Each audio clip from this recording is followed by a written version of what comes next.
High everyone, welcome back to my channel cooking with Jalia. আমি হলাম জালিয়া আর আজ আপনাদের জন্য নিয়ে এসেছি বেকড রসগোল্লার রেসিপি।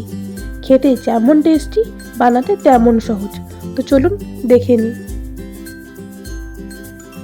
বেকড রসগোল্লা বানানোর জন্য আমাদের লাগছে রসগোল্লা এবং বেকড করার জন্য এরকম একটা পাত্র। এবার আমি রসগোল্লাগুলোকে রস থেকে চেপে চেপে পাত্রের মধ্যে একে একে সাজিয়ে নেব।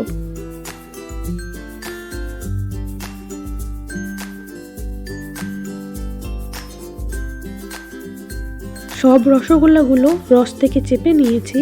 এবার অন্যদিকে ক্ষীরটা তৈরি করে নেব। এর জন্য আমি এখানে 1 কাপ দুধ ব্যবহার করছি। এবার দুধের মধ্যে দিয়ে দিচ্ছি মাওয়া। এবার মাওয়াটাকে দুধের সাথে খুব ভালোভাবে মিশিয়ে নিতে হবে।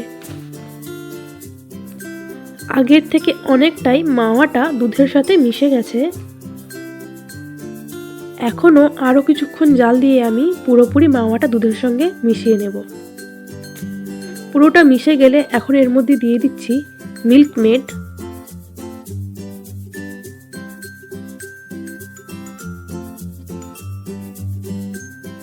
মিল্ক মেড দিয়ে খুব ভালোভাবে 5-6 মিনিট আমি দুধটাকে জাল দিয়ে নেব।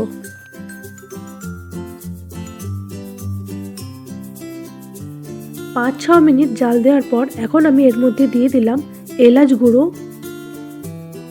এলাচ গুঁড়োটা দিয়ে আমি খুব ভালোভাবে আবারও মিশিয়ে নিচ্ছি।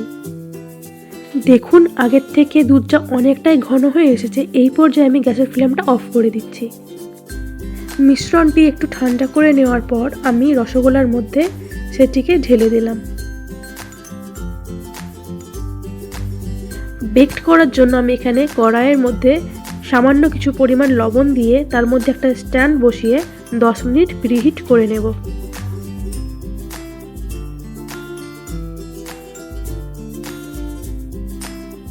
প্রিহিট হয়ে যাওয়ার পর আমি খুব সাবধানে পাত্রটি বেকড করার জন্য স্ট্যান্ডের ওপর বসিয়ে দিচ্ছি।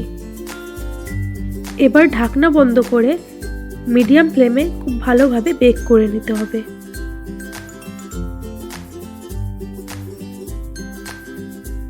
পনেরো মিনিট পরে দেখুন এটা খুব ভালোভাবে ফুটতে শুরু করেছে। এটাকে আমি মিডিয়াম ফ্লেমেই আরও 15 থেকে 20 মিনিট বেক করে নেব। 25 থেকে 30 মিনিট পর দেখুন এটা আমার তৈরি হয়ে গেছে। এবার আমি গ্যাসের ফ্লেমটা অফ করে দিচ্ছি। দেখে নিশ্চয়ই বুঝতেই পারছেন কতটা জুসি এবং ইয়াম্মি হয়েছে আর কত সহজে কম সময়ে আমরা এটা বাড়িতেই তৈরি করে নিতে পারলাম। রেসিপিটি যদি আপনাদের ভালো লেগে থাকে তাহলে অবশ্যই চ্যানেলটি সাবস্ক্রাইব করে দেবেন।